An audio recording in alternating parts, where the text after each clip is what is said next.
Now we're going to look at the Vedic astrology chart for Aretha Franklin. And if you were to look to the eastern horizon on March 25th, 1942, at 22 hours and 30 minutes in Memphis, Tennessee, you would see the constellation um, associated with Libra rising at 22 degrees. This 22 degrees rising it becomes the most effective point of every house. And any planet that is within 5 degrees of 22 degrees, like Jupiter um, or Moon, has great impact in this chart. We know that Libras have a lot of successful partnerships. They're very creative. They make great entertainers. She was the queen of soul. Um, we're going to look at how the planets are operating and when they're operating, and what could have been done to improve the aspects of the chart. So first, we look at if any of the planets are functional malefic. That means any multicorna sign, 1, 4, 5, 7, 9, and 11, falls in the 6th, 8th, or the 12th house. So we see in the 12th house, the 6th sign of Virgo, ruled by Mercury. Mercury becomes functional malefic for this chart, as well as Rahu and Ketu for every chart. So Sun is at 11 degrees. It's ruling the house of income, friendships, and fulfillment of desires. It's very strong and well placed in her chart, and it is in the house of health issues and delays, disputes. Now, Sun brings income through Sun is leadership. It's associated in her case with the music industry. Moon is at 24 degrees, again close to the most effective point, and it is in her chart. It's also very strong. Sun is not strong and well placed. It's very weak.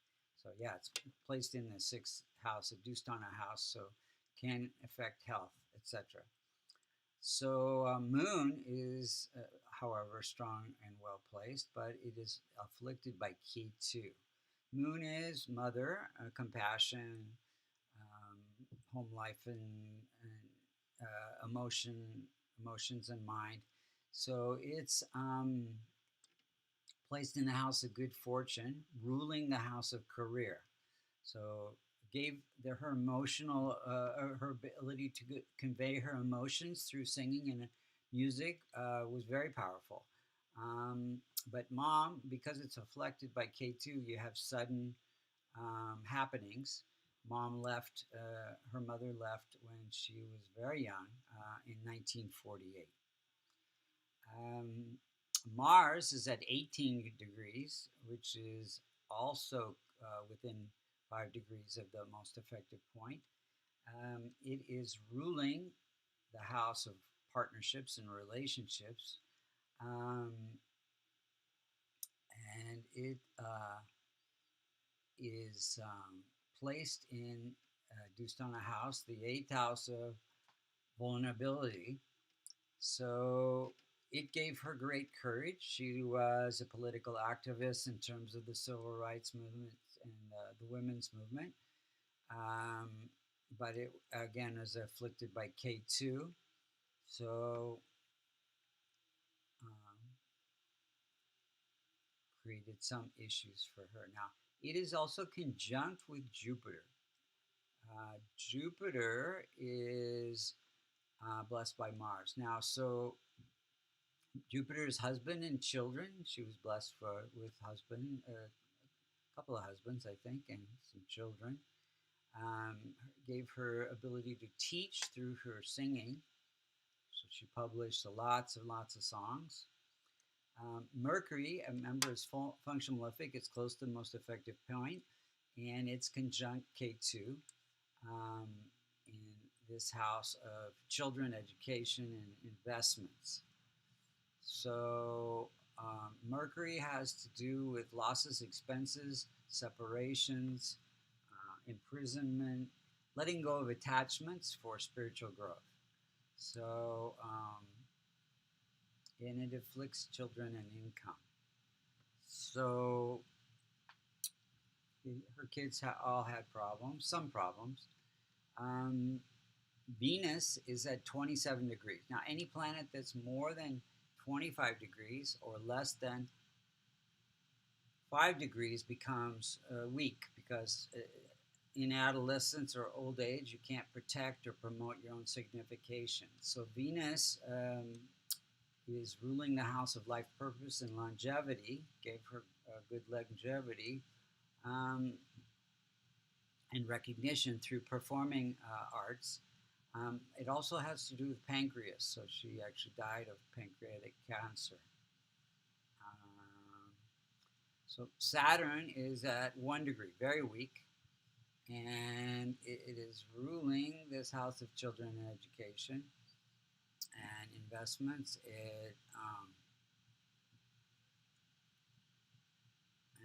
It had a lot to do with her ability to be of service to the civil rights movement and the women's rights movement.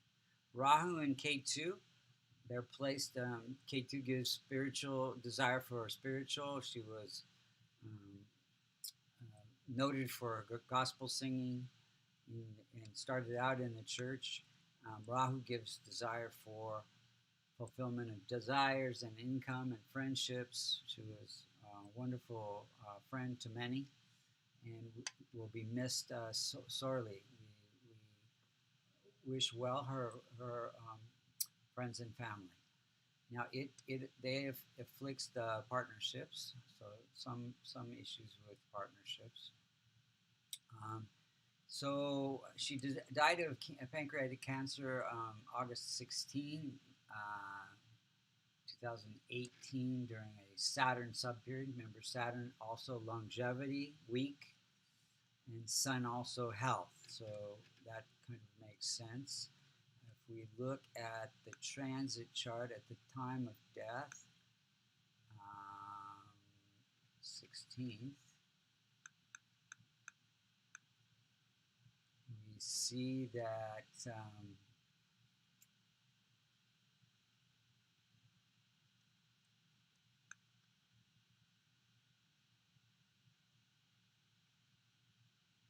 let's see, 22 degrees. Jupiter is close to the rising sign degree, and Jupiter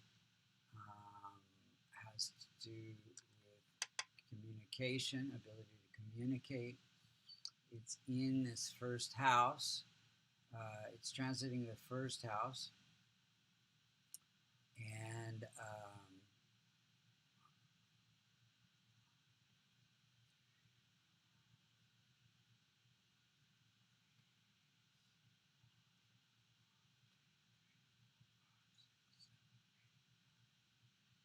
it's afflicted by Mercury.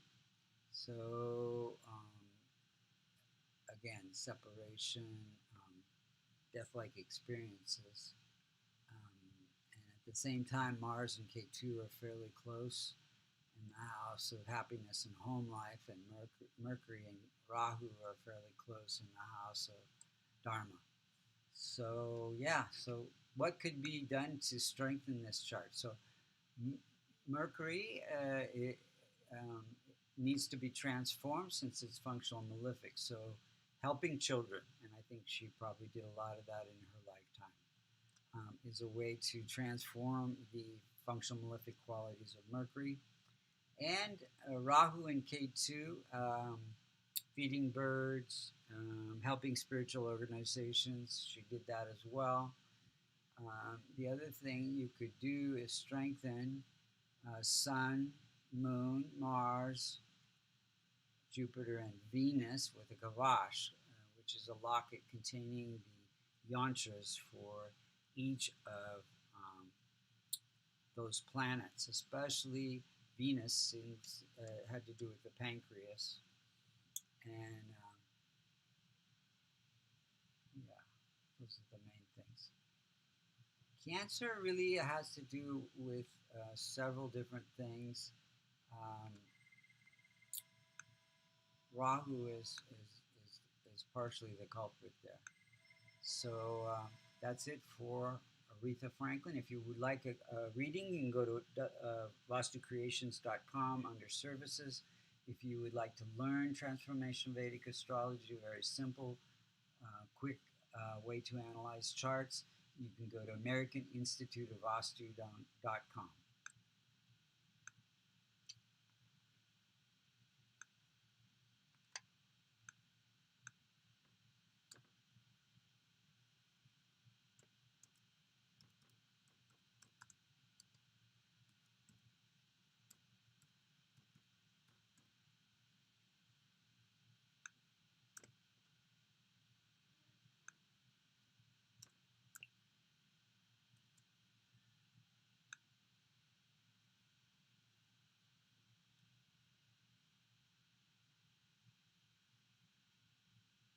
Aretha Franklin.